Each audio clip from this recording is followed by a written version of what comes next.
Hi, I'm Nadia from Natural Green and I love making cultured food and beverages, transforming it into probiotic goodness.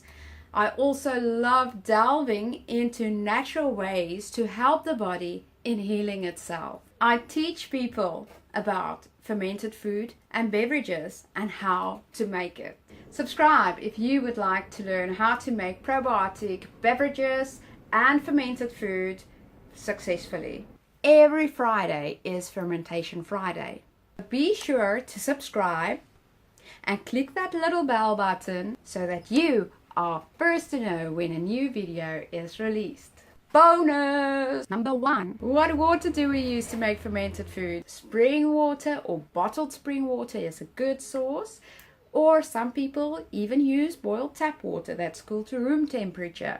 Just make sure your water is free from chloride and fluoride, because you don't want chemicals to kill the good probiotic bacteria before it even got a chance to start multiplying. Number 2, you don't need a fermentation crock to enjoy the benefits of fermented vegetables. You can use a console or a mason jar and ferment on your kitchen counter.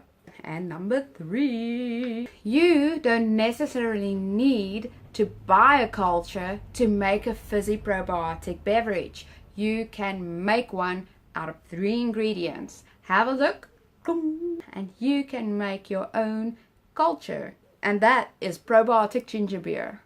Be sure to join the Facebook group, as I do pop in from time to time to catch up and have a live Q&A. It's all about fermented food and probiotic beverages because it's the stuff our guts love.